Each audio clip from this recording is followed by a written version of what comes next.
آپ جیسی تربیت کر سکتی ہیں اپنی اولاد کی، باپ نہیں کر سکتے۔ بڑے سے بڑا قابل باپ بھی اپنی بچوں کے کردار پر وہ اثر نہیں چھوڑتا جو ماں چھوڑتی ہے۔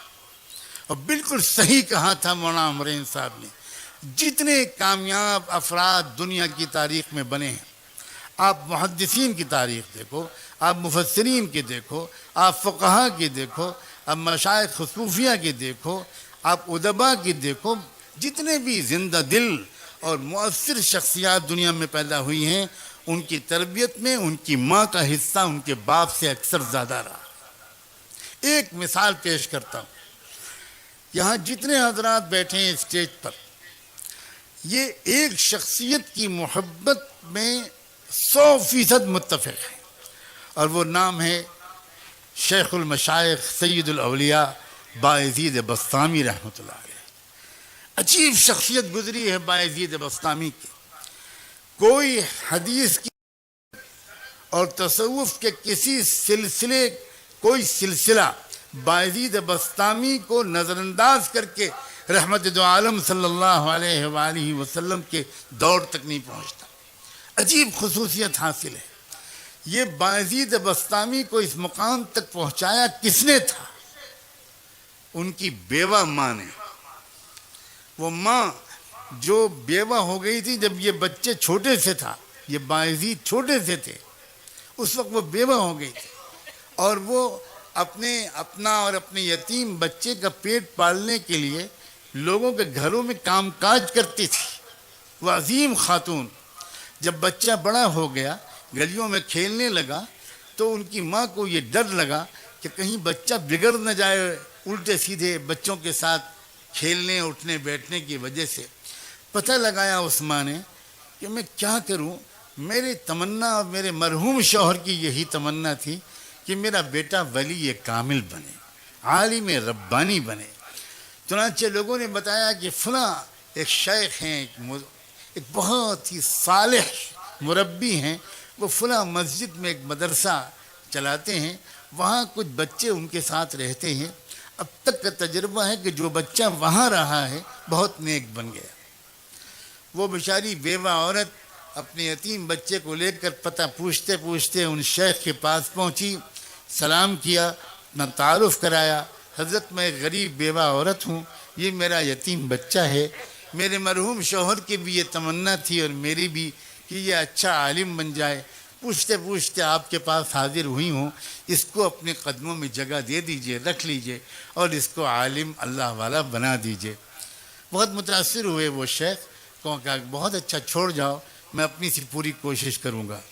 جاتے جاتے اس عورت نے ایک عجیب قسم کی درخواست اور پیش کی۔ اس نے کہا حضرت ایک گزارش اور ہے، پہلی بار یہ بچہ اپنی ماں کی گود سے نکل کر کہیں باہر آ کر رہے گا، اسے میری یاد بہت ستائے گی، جلدی جلدی یہ چھٹی مانگے گا، میری درخواست یہ ہے کہ آپ اسے چھٹی مت دیجیے گا، کیونکہ میرے پاس آئے گا اس کی توجہ بڑھ جائے گی، میرے پاس تو آپ اس کو تب بھیجیے گا جب یہ اللہ کا ولی بن جائے۔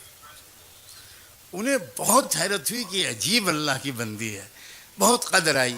انہوں نے کہا کہ بہن تم نے بہت بڑی بات کہی ہے، جاؤ دعا سے میری مدد کرنا، میں اپنی طرف سے پوری کوشش کروں گا۔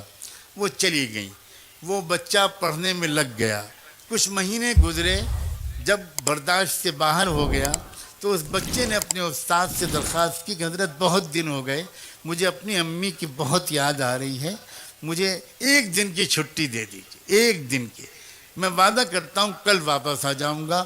وہ استاد پریشان ہوئے، اگر وہ اجازت دیتے ہیں تو ماں سے کیا ہوا وعدہ ٹوٹتا ہے، اگر وہ منع کرتے ہیں تو یتیم معصوم بچے کا دل ٹوٹتا ہے، کریں تو کیا کریں؟ سوچنے لگے، اللہ کی طرف متوجہ ہو کر مانگا کہ اللہ میں کیا کروں، میں کیا جواب دوں اس بچے کی درخواست کا۔ اللہ تعالیٰ نے ان کے دل و دماغ میں خیال ڈالا، انہوں نے کہا بیٹا ایک کام کرو، میں تم کو سبق دیتا ہوں، تم شام تک وہ سبق یاد کر کے مجھے پورا سنا دو گے تو میں تم کو چھٹی دے دوں گا۔ بچہ خوش ہو گیا، اس نے سبق لیا، وہ اندر گیا اور اس نے جا کر جو اوراق پلٹے تو وہ سمجھ گیا کہ اتنا سبق تو شام تک یاد کرنا ناممکن ہے. استاد نے جان بوجھ کے اتنا سبق دیا تھا. اب وہ بہت پریشان ہوا. واپس جاؤں, استاد کے پاس جاؤں, ان سے کہوں کہ سبق کم کر دیجئے, آپ نے زیادہ دے دیا. پھر سوچا یہ بے ادبی ہوگی, تو پھر اس نے ایک اور بات سوچی. اس نے کہا میں بچپن سے ماں بھی مجھے یہی کہتی تھی, بہت غور سے سننا یہ بات, بچپن سے مجھے ماں بھی یہ کہتی تھی کہ اللہ سب کچھ کر سکتا ہے, اور استاد بھی روز یہی کہتے ہیں. آج میں اس کا تجربہ کرتا ہوں. کتاب الگ رکھی, 2 رکعت نماز پڑھی, اور ننھے منھے ہاتھ اٹھا کر اللہ سے مانگنا شروع کیا کہ اللہ, بچپن سے ماں یہی کہتی تھی, استاد بھی روز یہی کہتے ہیں, آپ سب کر سکتے ہیں. آج آپ اپنی قدرت مجھ یتیم بچے کی مدد کر کے دکھا دیجئے, یہ سبق شام تک یاد کروا دیجئے. اس کے بعد دعا کر کے یاد کرنے میں لگ گیا. شام تک شام ہوئی تو استاد کے پاس آیا, کہا استاد جی سبق سن لیجئے. استاد کو یقین تھا کہ سبق تو پورا یاد ہو ہی نہیں سکتا. استاد نے کہا سناؤ بیٹا. اب جب بچے نے سنایا تو استاد حیران رہ گئے, نہ کہیں بھولا نہ کہیں اٹکا, پورا سبق سنا دیا. استاد سمجھ گیا کہ اس بچے کے ساتھ اللہ کا معاملہ, اس کی ماں کی دعاؤں کے طفیل کچھ اور ہے. استاد نے کہا بہت اچھا بیٹا, جاؤ وعدہ یاد رکھنا, کل آ جانا. بچہ چلا گیا, استاد کے ہاتھ چومے, دعائیں لیوں, چلا گیا. راستے پر اچھلتا کودتا, گیت گاتا, گانے گاتا, بہت ہی خوش خرم گیا. گھر گیا تو گھر کا دروازہ بند تھا. دروازے پہ آواز دی, 1 بار آواز دی, کوئی جواب نہیں آیا. 2 بار پکارا, کوئی جواب نہیں آیا. تیسری بار پھر پکار کر کہا امی دروازہ کھولیے. تو اندر سے جواب آئی, یہ کون ہے دروازے پر؟ تو باہر سے بچے نے کہا کہ امی میں آپ کا بایزید ہوں, دروازہ کھولیے. تو ماں نے کہا کہ کون بایزید؟ یہ والا میرا بایزید نہیں ہو سکتا. میرا بایزید تو تب آئے گا جب اللہ کا ولی بن جائے گا. استاد نے اس کے مجھ سے وعدہ کیا تھا, اور استاد وعدہ خلافی نہیں کر سکتے. یہ میرا بایزید نہیں ہو سکتا. سمجھ گیا بچہ کہ ماں کی مرضی نہیں ہے کہ میں گھر کے اندر جاؤں. وہیں کھڑے بہت دیر تک روتا رہا. اس کے بعد روتے ہوئے مدرسے واپس آ گیا. استاد کے پاس حاضر ہوا, سلام کیا تو استاد حیران رہ گئے, کیا ہوا بیٹا خیریت؟ تو جب بچے نے اپنی کہانی سنانے کے لیے چہرہ اوپر اٹھایا تو استاد نے دیکھا کہ آنکھیں بالکل آنسوؤں سے بھری ہوئی ہیں, چہرہ لال ہے. تو استاد نے جلدی سے اٹھا کر گود میں لیا, اپنے عمامے کے کونے سے بچے کے آنسو پوچھے. کہا بیٹا بات کیا, خیریت تو ہے کیا, تم واپس کیوں آ گئے؟ بچے نے پوری کہانی سنائی اور یہ کہا کہ میں اس طرح گیا تھا, دروازہ بند تھا, ایسے پکارا, یہ جواب ملا, یہ والا میرا بایزید نہیں ہو سکتا, وہ تو تب آئے گا جب ولی بن جائے گا. میں سمجھ گیا میری ماں نہیں چاہتی, میں واپس آ گیا. استاد نے پوچھا بیٹا ایک بات بتاؤ, تم اپنی ماں سے ناراض تو نہیں ہو کر آئے ہو؟ ماؤں اپنے مقام کو پہچانو, اور نوجوانوں تم اپنی ماؤں کے مقام کے پہچانو. تم ماؤں سے, تو اس نے کہا کہ تم اپنی ماں سے ناراض ہو کر تو نہیں آئے بیٹا. اس نے کہا کہ حضرت دل ٹوٹا بہت ہے اور آنکھیں بہی بہت ہیں, لیکن میں ناراض نہیں ہوں. میں سمجھ گیا کہ وہ میرا بھلا چاہتی ہیں. اب استاد میں چاہے جتنی ضد کروں آپ مجھے چھٹی مت دیجیے گا.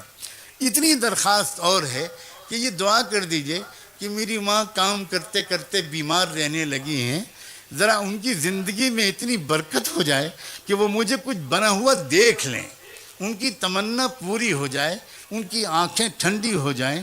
استاد نے کہا بیٹا میں روز یہ دعا مانگوں گا. میں قصہ مختصر کرتے ہوئے یہ بات کہتا ہوں, اور خاص طور پر ماؤں سے کہتا ہوں کہ 16 سال تک وہ بچہ اپنی ماں کے پاس نہیں گیا. اس کے بعد پھر کیا ہوا, اللہ اکبر و کبیرہ.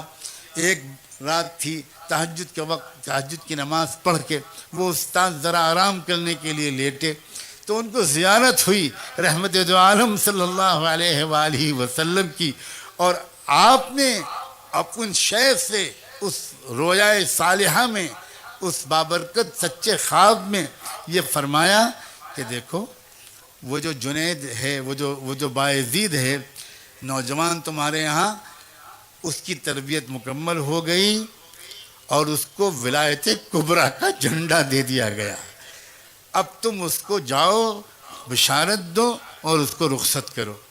جلدی سے وہ اٹھے، انہوں نے وضو کیا اور اندر گئے تو دیکھا کہ بایزید وہ نوجوان وہ تہجد کی نماز پڑھ رہا تھا، انتظار میں وہ پیچھے بیٹھ گئے۔ جب اس نے سلام پھیرا تو پکار کر کہا کہ بایزید ادھر آؤ، سینے سے لگایا، پیشانی کو چوما، اپنا عمامہ اس کے سر پر رکھ دیا، کہا تمہاری تربیت مکمل ہو گئی، تمہاری ماں کی دعائیں وہ قربانی قبول ہو گئی، اب جاؤ، اب تم کو یہاں نہیں رہنا، اس کی ضرورت نہیں ہے۔ نوجوان نے پھر ایک بار اپنے استاد کے قدم بوسی کی، ان کے بوسے لیے، دعاؤں کی درخواست کی اور روانہ ہو گیا گھر۔ آج بھی دروازہ بند تھا، لیکن آج ہوا یہ کہ جب اس نے آواز دی تو پہلی آواز پر ماں نے دوڑ کر دروازہ کھولا اور دیکھا کہ سامنے وہ نوجوان تقوی کا، سنت و شریعت کا نور پیشانی سے چھلکتا ہوا۔ پوچھا بیٹا آ گیا میرا لال؟ وہ جلدی سے گر پڑا ماں کے قدموں پر، ماں نے اس کو اٹھایا، کلیجے سے لگایا، بستر پر لا کے بٹھایا، کہا کہ بیٹا بیٹھو، میں ابھی گرم دودھ تم کو لا کے پلاتی ہوں، پھر کھانا کھلاؤں گی تم کو، آؤ، کب سے میں انتظار کر رہی تھی، لیکن بیٹا میں پہلے شکر کی 2 رکعت نماز پڑھ لوں۔ پھٹا پرانا بوریا بچھایا، 2 رکعت نماز شکر پڑھی اور کہا اللہ میں اسی دن کے لیے آپ سے جینے کی توفیق مانگتی تھی کہ زندہ رکھیے گا تاکہ میں دیکھ سکوں اپنے بیٹے کو، اب آپ جب چاہیں ایمان کے ساتھ مجھے بلا لے، اب مجھے جینے کی کوئی تمنا نہیں۔ یہ ہوا کرتی تھی عورت۔ جب ایسی عورتیں ہوتی تھیں تو اولادیں ہوتی تھیں، پھر ابو حنیفہ و غزالی، بخاری، ایسی عورتیں ہوتی تھیں تو بایزید بسطامی پیدا ہوتے تھے، ایسی عورتیں ہوتی تھیں تو پھر صلاح الدین ایوبی پیدا ہوتے تھے، اور میں کس کس کا نام لوں، ہم سب بگڑ گئے ہیں۔ میں اپنی صرف عورتوں کا شکوہ کروں گا تو میں بالکل زیادتی کروں گا۔ ہم تو صرف اتنا چاہتے ہیں کہ کتنا اچھا ہو کہ ہم آج کی اس رات میں توبہ کر کے زندگی کو پلٹ ڈالیں، نوجوان بھی، مرد بھی، عورتیں بھی، بہویں بھی، بیٹیاں بھی، نئی نویلی دلہنیں بھی، بوڑھے بھی، صحافی بھی، تاجر بھی، علماء بھی، طلبہ بھی، مدرسین بھی، پروفیشنلز بھی، ایجوکیٹڈ کلاس بھی، انٹلیکچوئلز بھی، سب یہ محسوس کریں کہ یقیناً ہم سے غلطیاں ہوئی ہیں جس کی وجہ سے آج ہم کو یہ دن دیکھنے پڑ رہے ہیں، اور ان غلطیوں کو ہم بدلنا شروع کریں، انشاءاللہ حالات اسی رخ پر چلے جائیں گے